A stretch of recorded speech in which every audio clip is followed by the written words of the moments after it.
Ladies and gentlemen, that feeling when you get a brand new gold coin, but then you think, is this legit? Well, I've got the machine with me to check it and an expert with me right now to check it, and we're gonna get right to the bottom of this right about now.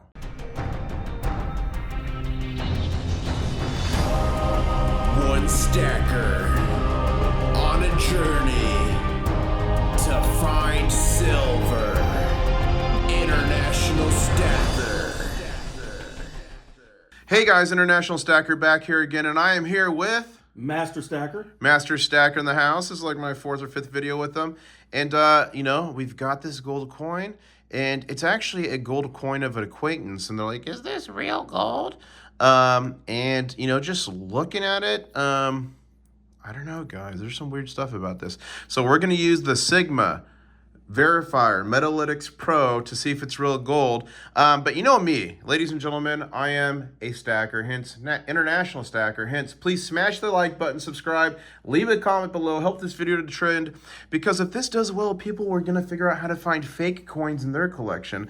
But while I'm taking it out of this little house, Master Stacker happens to be a hardcore numismatist. I want to ask you, while I'm taking this out, do you think it's real or fake? Do you have concerns? What's your thoughts about it? And again, this is a 1849 quarter eagle, right? 1849 quarter eagle with a C mint mark on the back, which would mean it's from the Charlotte Mint. Oh, right there, the C. They made gold coins for a short period of time in our history.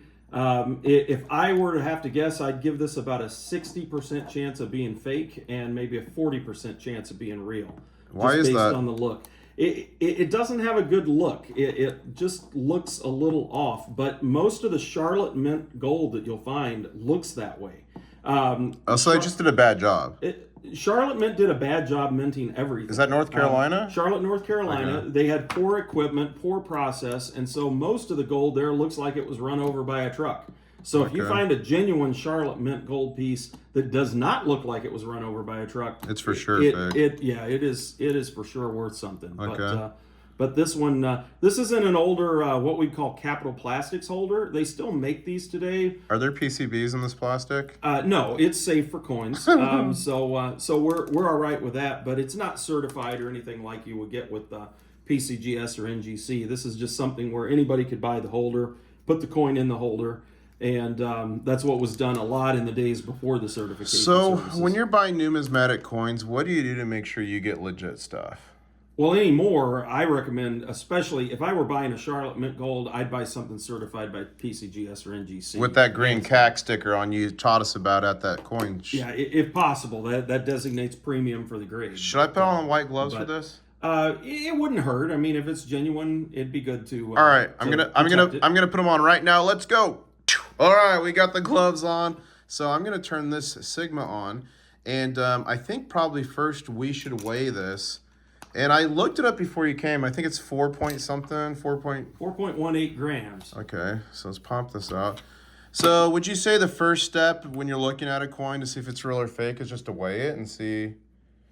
I mean, obviously, it's not going to be exact. Well, it's on ounce, so it's really not going to be. Okay, grams. Good place to start. 4.12. Now with the so it's 0.06 off, but is that probably okay with the wear on it? With the wear, it would take a little bit of the weight away. This thing is pretty gouged in some places. Yeah. So I'd say that's still inconclusive based on weight alone. Does it concern you at all? Not any more than I've already been concerned. But, all right, we're gonna calibrate but this. We're gonna find out the truth here in a minute. And this is it 90%? 90% gold, 10% copper. Okay, and we'll select that 4.18. I set that up before you came. I was trying to save a little time, you know what I mean? So, moment of truth. If I said to you right now, you will get $1 million if your prediction is right, would you say it's real or fake? In terms of the gold content. It could still be gold and be fake. But is it real gold, yes or no? If it's fake, I'd say it's still not real gold. And I still give it a 60% chance of being fake. So I'd have to go on the side of it being fake, unfortunately. Okay, so you're going to say fake. I'd love to be pleasantly surprised. You can win $1 million right now. Let's see. And we'll be right back after the... No, I'm kidding, guys. Uh-oh. Okay, so check this out. So it's on the border there, but red there, that's not a good sign. So now what we got to do, it's failing the first test. Now what we got to do is go to the second test, which is going to be the measurement test. We're going to select that it's round. Let me put this glove. Actually, why don't you, Master Stacker, just take it and slide it here. And it's supposed to be gently kissing each line of this lit up line. So push it more. It needs to be between the green line and the black line. Okay, so just tell me when. Ever so slightly. Keep going. Okay, stop. Okay.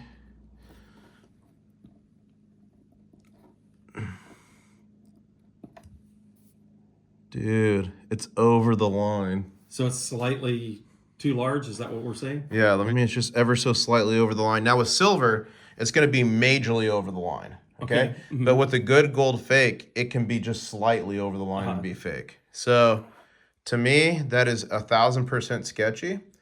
But there's one more thing we're going to do here. All right, I got this wand out to plug in. And while I plug this in, is there anything else you want to check on it? Another diagnostic on this is it should have a reeded edge, like our dime or quarter that we have today has the little reeds on it. It should not be a smooth edge, and I haven't looked at it enough to see if it's got that reeded edge. Check it out. So I'll. And you know, we've only seen it through this thick plastic. Take a close look at it. Do you see anything sketchy? Now, it does have the reeded edge. So you see the little reeds on here, if that'll show up on the video. Yeah. But that's definitely one diagnostic that, at least if it's a fake, they remembered to do that much. Okay, and, now look at the coin outside of the plastic. Like, what's your... And so outside of the plastic, again, it's hard to say. If this was not a Charlotte mint gold, I would not feel like it was real because it just looks a little too rough without having the corresponding amount of wear that you would expect for it being that rough. But Charlotte mint, as I said, has a tendency to be rough. You see how it looks like gray up there almost? Yeah, the colors do seem a little off. Is that like tungsten, you think? Or what is that gray I don't know. color? I don't know. And do you agree with me that's weird to have that gray color on there? it is. And the other thing that worried me a little bit, even though 1849 is a common date for this coin, if you were to create a fantasy coin or a fake coin, 1849, because that corresponds with the California gold rush, could be a choice date to counterfeit. So I would have felt a little less concerned had it been another date. Okay, so let's look at the warning signs. It's underweight for the wear it's in, but yet it's measuring a little bit too big. And if it was worn, it should be worn down on the reeds and stuff. And the reeded edge does not look that worn down. And then in the part where it does have wear up here, it's hard to see on camera, but that's like a gunmetal gray almost, wouldn't you say? Yeah, the color does seem a little off on that. So let's put it back on here, and I plugged in the bullion wand. This is kind of a Hail Mary. I'm going to turn back off that overhead light. Sorry if light's an issue, guys. I'm trying to get this thing not to be glary. I'm sorry. Please pardon my mess, guys. I just have poured silver everywhere. It's a difficult problem to have. It is a difficult problem. See, the jeweler's wand is showing in the green. Wait a second. Well, isn't that interesting? The jeweler's wand in the middle on the head.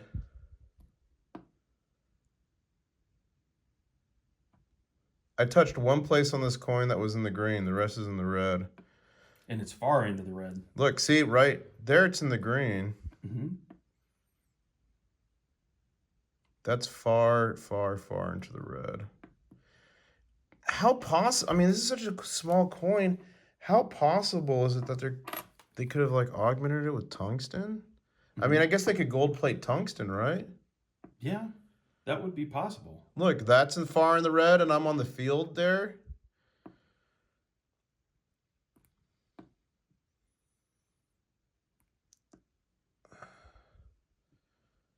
All right, there's one more thing we could do, which would jack up the numismatic value, but I'm not talking acid test. I'll show you what I'm thinking about. 1 second. Okay. Okay, but let's see what one like that we know is 1,000% real looks like. You know, just to, just for comparison.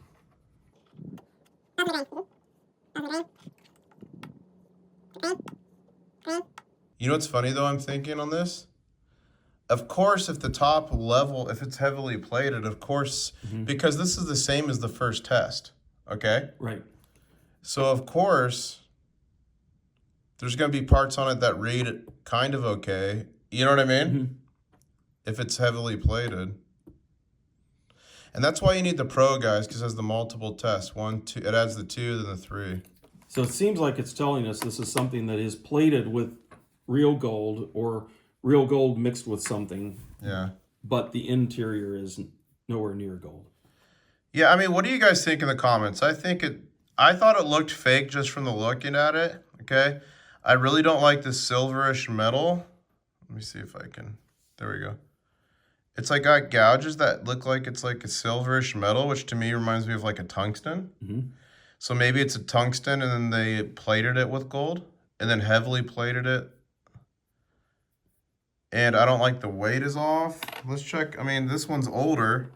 My real one is older. Look what the 4.18. Spot on with Spot 4.18. on. The other one is 4.12 is what we came up with. Now, granted, mine's in a little bit better shape, but still. Yes. And why don't we check the size test for comparison too? But let's reweigh the first one again.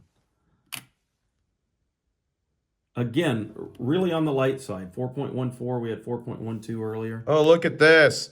Look how much thicker this one is on the right. This is fake for sure. Oh, yes. Look how, this is significantly thicker. Wow. Do you see that? There is a big difference between those two. And there's no way it should be like that. That is way, so let's do one more test here. Let's put this back under and let's do the measurement test on here and show everyone what a good measurement should look like. So you guys saw this almost passed the first test, failed the second test, and like you see this, gently kissing both lines, you see it? Mm-hmm. Yes. Gently kissing both, now with silver it's gonna be way off. Mm-hmm. But with gold, with tungsten and all that, they can get it close. But see, that's gently kissing both lines, okay? And we go back to this one. This we're right, dude. This is fake as hell. Yeah, that bottom reading especially, deep into the red, telling us that the center of that is not gold. And look, it's over the line. It's over the line. Mm-hmm. Fake. Yeah, so it's been made with a metal that they've had to make it thicker, they've had to make it slightly bigger to get it even near the weight, and it's still slightly underweight for what it should be. But to me, one of the most telling things, since this is the same coin, it's just 20 years different. It's a new version, right? The Indian? Well, you're 1927 versus 1849, so you're significantly different in the apparent age of them. Right, but in terms of the composition and the composition's the same. It was just a design change. and the weight's They the changed same. Yes. All that's the same. So if Yes. the composition, the weight is same, should this one be so much thicker No, than that one? it should not. I mean, I would say that's like, look close to that. Is that double or triple thickness? Yeah, there's a significant difference there for sure. So, ladies and gentlemen, what does this tell you? First off, if you're getting good deals on things, it looks too good to be true, it probably is. But secondly, you can buy stuff that people think is legit and it's not. And fortunately, we didn't buy this. We got asked to check it for somebody. But barely passes the first test in only some places on the coin. Horribly fails the second test every time. Fills the wand in a lot of places, but some places it's a borderline with this, which makes sense if it's heavily plated, right? Mm-hmm. And then it fills the weight test too light, and the thickness is all off. Mm-hmm. So what do you think, Master Stacker? So I've got to say this is 100% fake. It just shows be careful what you buy. Something can look pretty good when you first look at it, but unless you run through these diagnostics, you can't be sure. If you're not sure, buy certified, PCGS NGC. The good news here, my acquaintance inherited this, so it wasn't something that was purchased, thankfully, but just be careful. There's a lot of good fakes out there, and I would classify this as a good fake. It could certainly fool anyone just to look at it if you didn't run through this process. So now, unfortunately, it is going to go to live with all these coins. Why? Because all these coins are, and look at this one, 1964. Look at that, Kennedy. 100%. It's 100%. All these, like obviously, the gold is fake. Look at this one. Fake Walker. Like who even makes? And see, I stamped fake in them so they wouldn't. Ah, yes. But look at these Morgans. Mm-hmm. But see, one thing I like to use from Coin Ping. Listen to this. Listen to how bad these sound. Oh, that's awful. Okay, so I don't even need the app to know that. if you don't have you guys, if you don't have $2,000 to buy this one, get this for $20. Link is in the description below, and it's a great product. And this would catch all these fakes. See, that pings, but it's way too a little better sound, but it's still not right. Way too coarse. Let's try this one. Nope. Let's try this one. Nope. Let's try this gold. A little bit better, but still horrible. For comparison, why don't you try a real one? Here's a real Morgan. Totally And see, different. here's what I tell people too. Even if a Morgan pings, okay, listen. And and the resonation on real silver is still going. It's still going. Yeah. It's still, it just stopped. If any of your viewers have perfect pitch, let us know what note that is. Yeah. Because the other one was not the same note. Yep. I know that much. Well, here's a real one. Here's a fake one. All right, Master Stacker. Well, we figured it out. Unfortunately, for the person who inherited, they inherited something fake. But any last pointers for anyone who's into numismatics to not get fake coins? Again, don't let it fool you. Just because it's old doesn't mean it needs to have a bad look to it. And buy certified if you can. If you're not sure, PCGS, NGC, you're safe that way. Green CAC sticker, we know, is always a bonus if you can catch that too. But especially that old Charlotte gold, you got to be super careful with it because even genuine looks bad. And if it's too good to be true? It probably is. No, but I want to buy coins $50 under spot, dang it. Good luck with that. Well, I guess we're to the end of the video. What do we say? Catch you on the next one. Catch you on the next one. Woo! One stacker.